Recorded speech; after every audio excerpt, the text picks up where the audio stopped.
नारायण नारायण नारायण नारायण। आनंद रस रत्नाकर 11 जुलाई।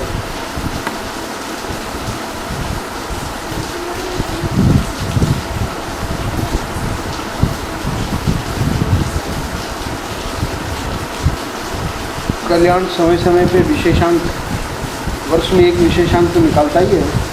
तो बहुत पुराना कल्याण का एक विशेषांक है, उसका नाम है भागवतांक, यानी भागवत के ऊपर ही वो विशेषांक है। तो उसमें परम पूज्य महाराज जी का लेख है। उस लेख में से ये भगवत कृपा का स्वरूप, लेख का नाम है श्री सुखदेव जी का अनुपम दान। तो परम पूज्य महाराज श्री वहाँ एक बहुत ही प्यारी बात बता रहे हैं, उसको आज के पृष्ठ में लिया है। दूसरा, आज के पृष्ठ का जो दूसरा प्रसंग है, भजन सत्संग का फल, भजन कहो अथवा सत्संग, उसका फल क्या है, उसके ऊपर संक्षेप में 3-4 पंक्ति है। तो ये तो बहुत ही प्रसिद्ध है महाराज जी का, सत्संग का फल या भजन का फल क्या है। तो उसको तो हम अंत में करेंगे ही, पहले देखेंगे भगवत कृपा का स्वरूप क्या है। यानी परम पूज्य महाराज श्री आज ये बताने जा रहे हैं इस पृष्ठ में, आज के पृष्ठ में, कि हमारे ऊपर भगवान की कृपा हो रही है, इसका स्वरूप क्या है। इसका स्वरूप क्या है, यानी हम कब माने कि हमारे पर भगवान की कृपा हो रही है। स्वयं महाराज जी के शब्दों में सुनिए, भगवान की लीला का रहस्य स्वयं भगवान ही जानते हैं अथवा उनके कृपा पात्र भक्त। तो भगवान की लीला का जो रहस्य है, दो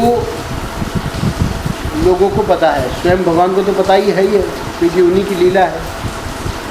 एक और हैं जिनको पता है कि भगवान की लीला का रहस्य क्या है। किनको पता है? उनके कृपा पात्र भक्त, यानी भगवान की जो कृपा पात्र भक्त हैं, साईं हुए, महाराज श्री हुए, बुढ़िया बाबा हुए, ऐसे जो महापुरुष हैं, उनको भी ठीक ठीक पता रहता है ये जो भगवान की लीला हुई उसमें क्या रहस्य है। अभी आप देखो, नेपाल में बहुत बड़ा भूकंप आया और भी बहुत सारे झटके लगे, पर जो मुख्य भूकंप आया एक बार और उसके बाद दूसरी बार, 2 बार, तो पहली बार जो आया उसमें इतने लोग मरे, इतने घर बेघर बार हो गए, इतने लोगों का है ना, क्या क्या संपत्ति का नुकसान, पशुओं का, और मतलब एक प्रकार का प्रलय समझ लो। अथवा अपने यहाँ भारत में शायद 2 साल हो गए, केदार में जो हुआ था, 2 साल हो गए क्या, तो वो भी एक प्रलय था। बाबूजी के यहाँ एक परिवार आता है, तो वो पति पत्नी और उनके दोनों बच्चे, चारों के चारों उसमें प्रलय में चले गए। तो कहने का मतलब ये है कि ये जो भगवान की लीला हुई उसका रहस्य स्वयं भगवान तो जानते हैं कि हमने क्यों किया, क्योंकि भगवान ही करने वाले हैं, और करने वाले, कराने वाले, है ना, सब रूप में भगवान ही है। पर वो लीला जो है, वो लीला हम लोगों के समझ में नहीं आएगी। स्वयं भगवान उसको जान रहे हैं और दूसरे जानने वाले हैं उनकी कृपा पात्र भक्त।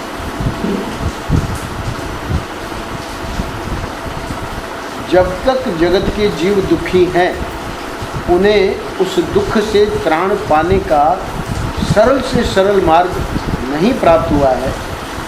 जब तक जगत के जीव दुखी हैं और उन्हें उस दुख से त्राण पाने का सरल से सरल मार्ग नहीं प्राप्त हुआ है, तब तक जगत का हित चाहने वाले भगवान अथवा उनके कृपा पात्र भक्त कैसे सुखी हो सकते। यानी जगत के जीव तो दुखी हैं और भगवान सुख अपना एकदम मौज में है, ऐसा संभव नहीं है। अथवा ऐसे कह लें कि जगत के जीव तो दुखी हैं और उनके कृपा पात्र भक्त हैं जो संत हैं वे सुखी हैं या मौज में हैं, वो भी संभव नहीं। सबके अतृप्त रहने पर वे कैसे तृप्त हो सकते हैं? दुखी कहो अतृप्ति कहो तो वो सुखी हैं या वो तृप्त हैं, ये कहना नहीं बनता।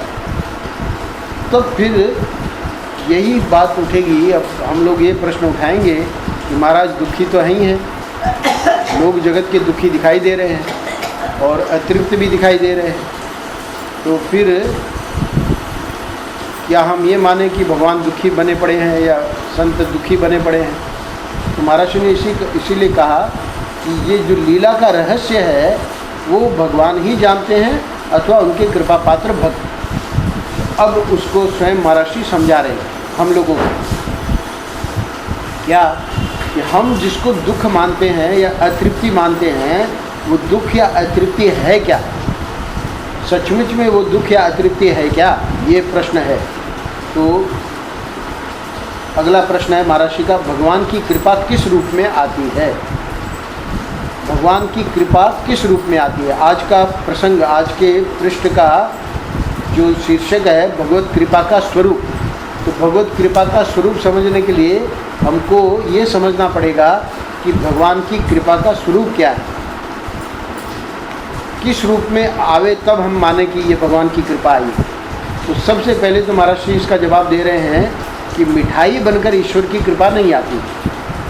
तो मिठाई बनकर नहीं आती का मतलब क्या है कि हमको आनंद आया कोई किसी चीज़ को विषय भोग करके, तो हमको लगा कि ये तो भगवान की कृपा। महाराज कह रहे नहीं, ये जो विषय भोग करके हमको जो सुख मिला है ना, मिठाई प्राप्त हुई यानी मिठाई का हमने सेवन किया। मीठा हमको पसंद है, सबको ही पसंद है, इसलिए मिठाई की दुकानें इतनी हैं। कभी कभी तो दिमाग काम नहीं करता, एक मिठाई की दुकान के बगल में दूसरी मिठाई की दुकान है ना, तो इतनी दुकानें हैं मिठाई की। तो इसका मतलब मिठाई अगर उसके लिए पैसा देना पड़ेगा ना, तो मिठाई बनकर ईश्वर की कृपा नहीं आती है। चलो हम लोग जैसे खरीदने नहीं जाते हैं, तो भक्त लोग आ गए, महाराज है ना क्या लाए भैया, बोले ये तो रसगुल्ला है। तो अब अगर मैं ये कल्पना करूं कि भाई ये ईश्वर की कृपा आ जाएगी, नहीं, महाराज मना कर रहे हैं, मिठाई बनकर ईश्वर की कृपा नहीं आती। क्यों? क्योंकि रसगुल्ला जो आया है वो हमारी मनपसंद वस्तु है, उसका हम भोग करेंगे, हमको सुख मिलेगा, तो हमको लगेगा कि हाँ भाई ईश्वर की कृपा। और महाराज कह रहे हैं कि नहीं, उसको तुम भले कृपा मानो, महाराज उसका विरोध नहीं कर रहे हैं, पर कृपा का स्वरूप कुछ और है। आगे सुनिए, जिन कारणों से हमें दुख हो रहा है उन कारणों की निवृत्ति के रूप में कृपा आती है। हमें जो दुख हो रहा है वो किस कारण से हो रहा है? भक्ति की भाषा में हम ईश्वर के विमुख हैं इसलिए हमें दुख हो रहा है, और वेदांत की भाषा में हमारे में अज्ञान है इसलिए हमें दुख हो रहा है। तो कारण क्या हुआ? या तो अज्ञान कहो और या कहो कि हम ईश्वर से विमुख हैं, ईश्वर के सम्मुख नहीं। तो इसकी निवृत्ति होना कृपा का स्वरूप है। जिन कारणों से हमें दुख हो रहा है उन कारणों की निवृत्ति के रूप में कृपा आती है। तो कारण है ईश्वर से विमुख होना।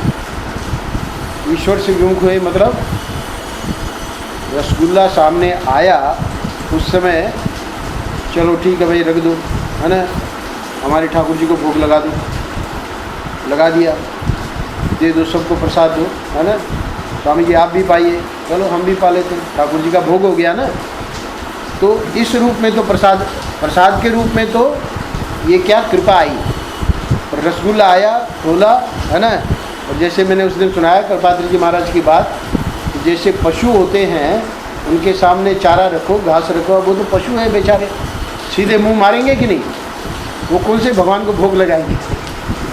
खुद ही भगवान है वो तो, भाई पशु के रूप में भगवान ही तो हैं। तो आप कहेंगे हम भी तो भगवान हैं, हम लोग भगवान हैं, पर हमको बुद्धि दी है भगवान ने। तो बुद्धि दी है इसलिए हमको पशुओं के जैसे कोई वस्तु आए तो सीधे उसको खाना शुरू नहीं करना चाहिए, उसके पहले या तो ठाकुर जी को भोग लगा के फिर पावे प्रसाद के रूप में, अथवा कम से कम सामने आ गया ला के दे दिया किसी ने, तो मन ही मन भगवान को स्मरण करके उनको याद करके उसको पाना चाहिए। ये क्या हुआ, हम ईश्वर के सम्मुख हैं, ईश्वर के विमुख नहीं हैं। तब तो वो मिठाई के रूप में कृपा आई, पर वो मिठाई आई हमने पाई, और वो भी कैसे पाई? बोले स्वामी जी आपको डायबिटीज़ है। बोले कुछ बात नहीं है, ये रसगुल्ला तुम लाए हो इतने प्रेम से, बल्कि भक्ति कहेगा, हम तो मना भी करेंगे कि भाई हमको डायबिटीज़ है, हमको है नहीं, आप लोग मतलब डरना नहीं, पर कुछ लोगों को जिनको है वो लोग बेचारे घबराते हैं खाने में, पर वो सामने वाला कहता है कि नहीं कोई बात नहीं, है ना, इसको तो पा ही लो। तो ये कृपा का स्वरूप नहीं है। मिठाई बनकर ईश्वर की कृपा नहीं आती है। जिन कारणों से हमें दुख हो रहा है, किससे दुख हो रहा है? अरे कारण तो हमारी डायबिटीज़ है जिससे हमको दुख हो रहा है। तो बोले उस कारण की निवृत्ति, तो उस कारण की निवृत्ति क्या है? ये बुद्धि में ये समझ हमारी कि ये मिठाई हम खाएंगे तो हमको ये नुकसान करेगी, है ना। तो उस कारण की निवृत्ति हुई कि नहीं? उस कारण की निवृत्ति कैसे हुई? हमारी समझ, यानी हमारी मनपसंद वस्तु सामने आई हुई है, सामने वाला कह भी रहा है कि आप ले लीजिए, है ना, कोई संकोच मत करिए। एक हमारे मित्र हैं वहाँ कानपुर में, मिथिलेश जानती है, तो वो पुड़िया रखते हैं, चूरन की पुड़िया बेज जी ने दे रखी होगी, तो बेज जी भी धन्य है। तो जो भी कोई मिठाई उठाई, बहुत डायबिटीज़ है उनको, कोई भी मिठाई आवे, है ना, डायबिटीज़ होने के बावजूद भी वो बड़े प्रेम से पाते हैं मिठाई को और वो पुड़िया खा लेते हैं। तो ये जो है ये मूर्खता है। जिन कारणों से हमें दुख हो रहा है उनको बहुत बड़ा, मतलब भगवान तो करते ही रहते हैं लीला, बहुत बड़ा प्रसंग उनके जीवन में आया और वो मरते मरते बचे। इतना बड़ा ऑपरेशन हुआ उनका, और उसके बाद हमने लिखा उनको पत्र में, फ़ोन पे तो हम बात नहीं करते हैं कि भाई अब तो समझ जाओ, है ना, और बस उनके बाद 2 साल पहले हम जब उनके घर गए, हो चुका था ऑपरेशन ठीक भी हो गए थे, वही पुड़िया उनकी चालू थी, है ना, मीठा और पुड़िया। तो हमने कहा ये व्यक्ति जो है इसको सुधारना बड़ा मुश्किल है। तो कहने का भाव ये है कि है तो सब प्रभु की लीला ही, पर लीला में महाराज जी हमें समझा रहे हैं कारण की निवृत्ति होना जरूरी है, तब उसको कृपा माने। अर्थात अब इसके 2 रूप हैं। ये ईश्वर से विमुख क्यों होता है, अज्ञान क्यों रहता है? क्योंकि हम अपने को देह मानते हैं। जब तक हम अपने को देह मानेंगे, ये हमारा अज्ञान है। हमारा स्वरूप तो जो है वो नित्य शुद्ध बुद्ध मुक्त परमात्मा, है ना, आत्मा परमात्मा हमारा स्वरूप होते हुए भी हम उसको न जानकर, जैसे कुंती पुत्र थे, कौन? कर्ण। पर कर्ण को पता थोड़ी था कि मैं कुंती पुत्र हूँ। कर्ण अपने को कौनते, अपने को क्या मानते थे? कुंती के पुत्र अपने को राधे यानी राधा का पुत्र मानते थे। राधा कौन थी? वही सूत की पत्नी। तो बचपन से ही बस वो, क्योंकि कुंती तो कुंवारी थी इसलिए उसने पेटी में बहा दिया, और जो सूत को मिला तो वहीं से वो पले। तो राधे ही अपने को जानते थे, कौनते नहीं जानते थे कौन वो? कुंती पुत्र थे, सूर्य के पुत्र थे। तो कौनते होने पर, यानी राधे अपने को मानने पर भी उनकी जो दिव्यता थी वो तो सूर्य पुत्र होने के कारण तो सभी लोग उनका लोहा मानते थे। इसलिए दुर्योधन ने उनसे मित्रता की कि भाई ये अपने काम का है। पर विरोध किसका कर रहे थे? पांडवों का। पांडु के भाई थे, है ना, कुंती के 6 थे, 5 नहीं थे। पर ये जो छठे थे वो अपने को जानते ही नहीं थे कि मैं कौनते हूँ। अब जब भगवान कृष्ण के कहने पर कुंती ने उनको बता भी दिया कि भाई तुम कौनते हो, तुम राधे नहीं हो, है ना, तो इस चीज़ को उन्होंने स्वीकार भी कर लिया। पर अब क्या हुआ? बहुत देरी हो गई। मतलब उन्होंने क्या कहा? उन्होंने कुंती को कहा, अपनी माँ को, कि देखो अब जो है युद्ध तो मैं लड़ूंगा कौरवों की ओर से ही, है ना। अब ये संभव नहीं है कि मैं वापस, यानी तुम्हारा पुत्र हूँ तो पांडवों से मिल जाऊँ, अब संभव नहीं है। पर हाँ इतना मैं वचन देता हूँ कि तुम्हारे 5 ही रहेंगे, है ना, यानी या तो मैं मरूंगा या अर्जुन मरेगा, दोनों में से एक मरेगा। तुम्हारे जो है वो 5 ही रहेंगे, ये उसने वचन दिया। तो कहने का मतलब कौंतेय ने जब जान भी लिया कि मैं कुंती पुत्र हूँ, तो उसकी जो भूमिका है वो अलग रही महाभारत में, वो बात छोड़ दीजिए। पर उसको फिर कोई जब थोड़ी करना पड़ा कि मैं कुंती पुत्र हूँ, मैं कुंती पुत्र, उसने जान लिया, मतलब जान लिया। इसी प्रकार जो शास्त्र हैं, जो गुरु लोग हैं, वो कहते हैं कि तुम नित्य शुद्ध बुद्ध मुक्त परम आत्मा हो, है ना, तुम्हारा स्वरूप ये देह नहीं है जो तुम अपने को मान रहे हो, क्योंकि देह तो यहीं रह जाएगी। व्यक्ति मर जाता है, हम कहते हैं वो चले गए। अरे चले क्या गए, उनको तो हमने जला दिया, कहाँ चले गए? इसका मतलब वो जो है वो मरे नहीं, शरीर उन्होंने छोड़ दिया, दूसरे शरीर में चले गए। राजा भरत का आपने सुना है, राजा भरत जब वहाँ भजन कर रहे थे और हरिण के उसमें बच्चे में आसक्ति हो गई, तो फिर क्या हुआ? वो भले मर गए, पर वो हरिण के बच्चा हरिण बने कि नहीं दूसरे जन्म में? अब हरिण भी मर गया, उसके बाद क्या वो मर गए क्या? वो बाद में जड़ भरत बन गए। तो व्यक्ति नहीं मरता, देह जो है वो यहाँ छूट जाती है। तो इसलिए महर्षि कह रहे हैं कि कृपा का क्या, कृपा कब आती है? देहाभिमान को छुड़ाना, अज्ञान को निवृत्त करना, यही ईश्वर की कृपा है।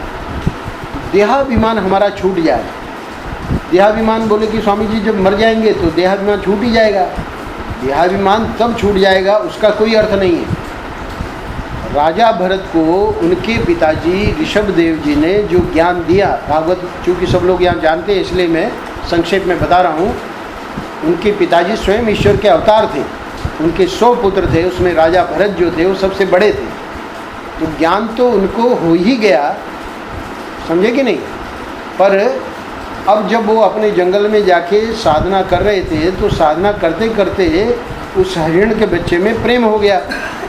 तो कहने का मतलब उनका जो 2 जन्म का प्रतिबंध था, ज्ञान तो उनको पिताजी के ज्ञान देने से ही हो गया, पर 2 जन्म का प्रतिबंध था।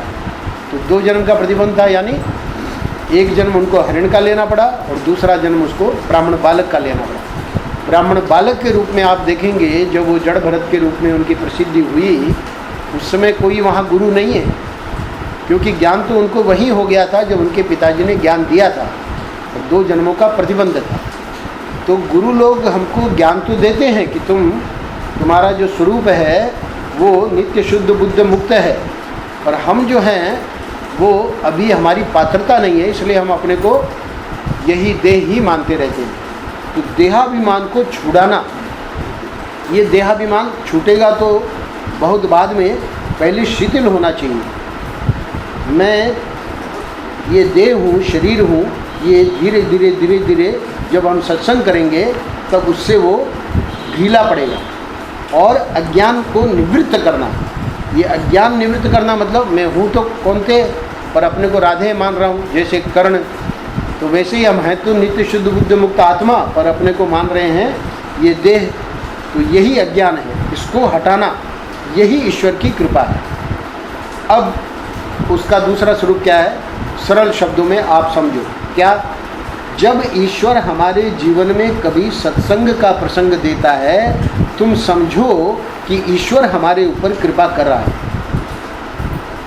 देखिए बाहर बरसात हो रही है ना, और हम लोग यहाँ बैठे हैं, महाराज की कृपा से, ईश्वर की कृपा से सत्संग कर रहे हैं। तो इसका मतलब इस पंक्ति से ये बिल्कुल स्पष्ट है कि ये हमारे जीवन में जो सत्संग ईश्वर दे रहा है ना, सत्संग का जो प्रसंग दे रहा है, तो महाराज कह रहे हैं कि तुम निश्चित रूप से समझो कि ईश्वर हमारे ऊपर कृपा कर रहा है। जबकि पहले कहा कि मिठाई बनकर ईश्वर की कृपा नहीं आती है, यानी इस समय अगर हम घर में रहते है ना, और नाश्ते में बढ़िया मिठाई और है ना नमकीन और हमारी मनपसंद की चीज़ें, और उधर 10 बजे जो है सत्संग, बोले वो आज बरसात है, बरसात के दिन थोड़ी जाया जाता है तो ये जो है वो कृपा का स्वरूप नहीं है। महाराज जी कह रहे ये कृपा का स्वरूप है। यदि ईश्वर कभी हमको श्रवण का प्रसंग देता है, श्रवण का प्रसंग देता है, क्यों कह रहे हैं महाराज जी? क्योंकि हम लोग तो गुरु हैं ना, गुरु यानी हम लोग, यानी मैं अपने लिए नहीं कह रहा हूँ, हम सब लोग। कैसे? हम सुनते नहीं हैं, सुनाते ज़्यादा हैं। तो सुनने बैठे, अरे वहाँ तो 10 से 10:30 बजे तक कुछ बोलने ही नहीं देते, स्वामी जी बोलते रहते। तो यदि ईश्वर कभी हमको श्रवण का प्रसंग देता है, यानी कि स्वामी जी नहीं बोल रहे हैं, महाराज जी बोल रहे हैं, हम तो खाली महाराज जी का सुना रहे हैं आपको, तो जब वो श्रवण का प्रसंग देता है ना, बोलने का तो प्रसंग अब बाकी 10:30 बजे यहाँ से जाओगे बोलते रहना श्रवण का प्रसंग जो है वो ईश्वर बहुत कम देता है। कम देता है मतलब देता तो है, पर हम लोग उसका फ़ायदा नहीं उठाते। तो उस समय इनको गुड्डी को और अपने मिथिलेश को है ना, उनको मालूम है कि श्रवण का प्रसंग कैसे देता है ईश्वर। अरे भाई जब भी अपना खोल लिया है ना, चैनल खोल ली जिसमें कि हमारे जो हैं महात्मा जी बोल रहे हैं, जो बड़ी बढ़िया कथा करते हैं। बढ़िया मतलब ये शिक्षाप्रद। बढ़िया का मतलब ये नहीं कि भाई हमसे बड़ा आनंद आ रहा है ना, नाच रहे हैं लोग, ठुमक रहे हैं। उस कथा का ज़्यादा ठुमकने का भी निषेध नहीं है। आनंद से अगर ठुमका तो लगाते ही थे बैरागी बाबा तो उसका निषेध नहीं है, क्योंकि साईं के भक्त यहाँ बैठे हैं तो वहाँ प्रधानता तो कीर्तन की है, उसका निषेध नहीं है। पर उसके साथ साथ कीर्तन के साथ साथ बीच बीच में आपने देखा लाल जी जो है बढ़िया बढ़िया बातें भी सुनाते हैं, है ना, साईं की। तो वो क्या है, कीर्तन के बहाने आपको वो ज्ञान दे रहे हैं। तो श्रवण का प्रसंग जब ईश्वर हमको देता है तो समझो कि ईश्वर हमारे ऊपर कृपा कर रहा है। अब महर्षि सुना रहे हैं कि हम लोग क्या कर रहे हैं, ध्यान से सुनिएगा। दुनिया में बिना सोचे समझे हम इधर से उधर भटक रहे हैं। इसको समझाने का इसलिए ज़रूरी नहीं है कि सब लोग जान रहे हैं, है ना। दुनिया में बिना सोचे समझे हम इधर उधर से भटक रहे हैं, ठीक है। कभी विचार तो करते नहीं कि हम आखिर चाहते क्या है, ये भी बात ठीक है ना। कभी बैठ के विचार थोड़ी करते हैं कि हम क्या चाहते हैं। जब कभी हमारे चित्त में यह विचार आता है, ध्यान देना, जब कभी हमारे चित्त में यह विचार आता है कि दरअसल हम क्या चाहते हैं, तब समझो कि ईश्वर की कृपा आ रही है। यानी इस विचार का आना ही बहुत बड़ी बात है कि भाई आखिर में ये जीवन मिला क्यों है ना। आखिर हम क्या, चलो भाई वृंदावन वास मिल गया, है ना, मिथिलेश सुना रही है वृंदावन वास मिल गया, पर उसका फिर कैसे उपयोग करना है। और उसके लिए भी देखो मिथिलेश जैसे मार्गदर्शक मिल जाए तो बता देंगे कि भाई हाँ यहाँ बैठो, है ना, सुनो कुछ है ना। तो मिथिलेश की प्रशंसा नहीं कर रहे हैं, ये सब महर्षि की प्रशंसा है। तो क्या है कि ऐसे कभी कभी मिल जाते हैं, हमारा भाग्य उदय हो जाता है तो मिल जाते हैं ऐसे मार्गदर्शक। तो उससे फिर क्या है, ऐसा ग्रंथ मिल जाएगा, उस ग्रंथ को पढ़ने में मज़ा आएगा। फिर वो बताएंगे भाई ऐसे महात्मा का सत्संग चल रहा है, वहाँ जाओ, है ना। गंगा सागर कौन गए थे, गंगा सागर तो गंगा सागर पहुँच के देखिए, जब कभी हमारे चित्त में ये विचार आता है कि दरअसल हम क्या चाहते हैं, तब समझो कि ईश्वर की कृपा आ रही है। यानी गंगा सागर घूमने नहीं गए थे, सत्संग सुनने गए थे। जब हम संसार की पराधीनता को, विषय की पराधीनता को, इंद्रिय की पराधीनता को, भोग की पराधीनता को, व्यक्तियों की पराधीनता को, वृत्तियों की पराधीनता को, स्थितियों की पराधीनता को छोड़ने लगते हैं। अभी ये मैं पराधीनता बार बार नहीं पढ़ूंगा। संसार 1, विषय की 2, इंद्रिय 3, भोग 4, व्यक्तियों की पराधीनता 5, वृत्तियों की पराधीनता 6 और स्थितियों की पराधीनता 7। 7 चीज़ें महर्षि ने यहाँ गिनाई हैं, जिनकी पराधीनता मतलब हम उन चीज़ों के पराधीन हैं। वो पराधीनता छूटने लगे तब समझो कि अब ईश्वर की पूर्ण अनंत की जो कृपा है वह हमारे ऊपर उतर रही है। ये आज के पृष्ठ का भगवत कृपा के स्वरूप का आखिरी वाक्य है। इसमें महर्षि कहना क्या चाह रहे हैं, संसार की पराधीनता तो है ही है, विषयों की पराधीनता भी है। महाराज चाय नहीं छूट रही है हमसे, है ना, कॉफ़ी नहीं छूट रही है, विषय की पराधीनता ही तो है। इंद्रिय की पराधीनता, है ना, भोग की पराधीनता, व्यक्तियों की पराधीनता, फलाने के बिना हम नहीं रह सकते। वो वृंदावन में वास कर रहे हैं एकांत में, है ना, कोई किसी व्यक्ति से कोई मतलब नहीं अपने को, बहुत धन्य है। बाकी तो महाराज हम जा रहे हैं, अरे तुमको तो वृंदावन वास मिल गया और यहाँ प्लेट मिल गया, फिर क्यों जा रहे हो। नहीं, उनके बिना हमारा मन नहीं लगता। व्यक्तियों की पराधीनता है ना, भोग की भी पराधीनता है, वो भी ले जाती है, इंद्रिय की, विषय की, संसार की, वृत्तियों की, हमारे मन में ऐसी वृत्तियाँ आ जाती है। एक बेंगलोर के व्यक्ति थे, बोले महाराज वहाँ घर में बड़ा अपमान मिलता है ना, बहू और वो बहुत ही अपमान करते हैं, पर क्या करें, वो जाना तो पड़ता ही है। तो ये क्या है, ये वृत्ति की पराधीनता है, स्थितियों की पराधीनता है। तो ये जब व्यक्ति छोड़ने लगते हैं, यानी इसमें साहस, हिम्मत आ जाए, है ना, ऐसा बल प्रभु जी दे हमारे चित्त में, कि अब उसके बिना भी हमारा सब गुजारा हो रहा है, क्यों अपमान संयम बेकार में। तब समझो कि ईश्वर की कृपा पूर्ण रूप से हमारे ऊपर उतर रही है। और ये जो अगला है वो तो बहुत ही सरल है पर बहुत ही मुख्य है, उसको कभी नहीं भूलना। क्या? भजन सत्संग का फल। क्योंकि भजन सत्संग का फल हम क्या मानते हैं और महाराज जी बता रहे हैं कि क्या है। भजन सत्संग का फल ये नहीं है कि व्यापार में घाटा ना हो। भजन सत्संग का फल ये नहीं है कि स्वजन संबंधी न मरे। भजन सत्संग का फल ये नहीं है कि मुकदमे हारे नहीं। भजन सत्संग का फल ये नहीं है कि अयश अपमान न हो अथवा रोग ना आए। 5 चीज़ें महाराज ने गिना दी और आदि आदि से और चीज़ें भी ले लेना। आदि आदि यहाँ नहीं लगाया है, मतलब इसी प्रकार की और भी बहुत सारी चीज़ें हमारे दिमाग में रहती है कि भाई भजन सत्संग अब हम करने लगे तो अब कम से कम ऐसा नहीं होगा। महाराज कह रहे हैं कि ये सब तो आवेगा ही, ये सब तो प्रारब्ध के अनुसार आवेंगे ही, अथवा दूसरे शब्दों में ठाकुर जी कृपा करके भेजेंगे ही। क्यों? आप कहेंगे ठाकुर जी कृपा कैसे कर रहे हैं? बोले कि ऊपर महाराज ने समझा दिया है भगवत कृपा का स्वरूप क्या है ना। ठाकुर जी कृपा कब करते हैं?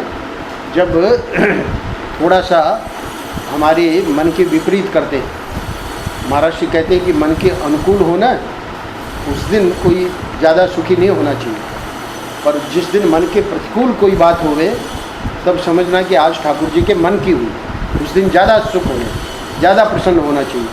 तो इसलिए ये सब चीज़ें क्या? व्यापार में घाटा, स्वजन संबंधी का मरना, मुकदमे में हारना, रोग होना, यश अपमान होना, ये तो प्रारब्ध के अनुसार आवेंगे। तो बोले फिर भजन करने का फ़ायदा क्या हुआ महाराज? सुनो, भजन सत्संग का फल यह है कि इन विपरीत स्थितियों के आने पर भी, यानी महाराज जी इसको स्वीकार कर रहे हैं कि ये 5 चीज़ें या इससे भी मिलती जुलती और बातें जो हैं वो विपरीत हैं, प्रतिकूल है हमारे मन के, पर ये आएंगी। अच्छा, आने पर भी चित्त में विक्षेप ना हो। ध्यान देना, आई तो सही ये चीज़ें, क्योंकि हमारा प्रारब्ध ऐसा है। नहीं आती तो बहुत ही बढ़िया था, पर आ गई तो आ गई। तो अब जो है भजन सत्संग का फल क्या है? आने के बाद भी बस भजन अपना बना हुआ है ना। गिर गए, चोट लग गई, फिर भी अपना राम राम राम राम राम राम राम राम। अरे तुम घबराए नहीं? अरे क्या है, लग गई चोट, क्या है, ठीक हो जाएगी। चित्त में विक्षेप ना हो और अंतर में धैर्य एवं शांति बनी रहे, है ना। अंदर का धैर्य नहीं छूटना चाहिए और शांति जो है वो बनी रही। 3 चीज़ें ध्यान में रखना। चित्त में विक्षेप ना हो, हमारा अंदर का धैर्य बना रहे, है ना। धैर्य बना रहे मतलब वही सत्संग की बात महाराज ने जो सुनाई, ये तो प्रारब्ध के अनुसार जो भी आया आएगा, है ना, आया है और चला जाएगा। शांति जो है, यहाँ एक बैठी हुई है शांति, तो वो शांति बनी रहे शांति बनी रहे मतलब उस शांति के नाम से हमको मतलब नहीं है।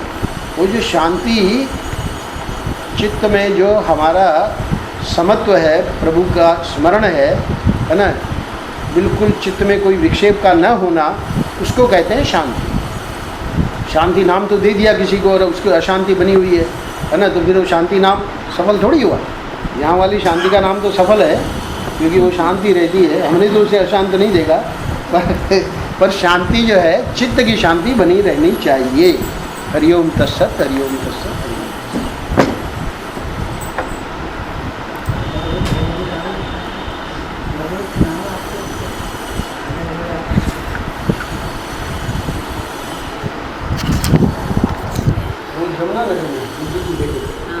ये गंगा नगर, ये भी जमुना नगर, नहीं है।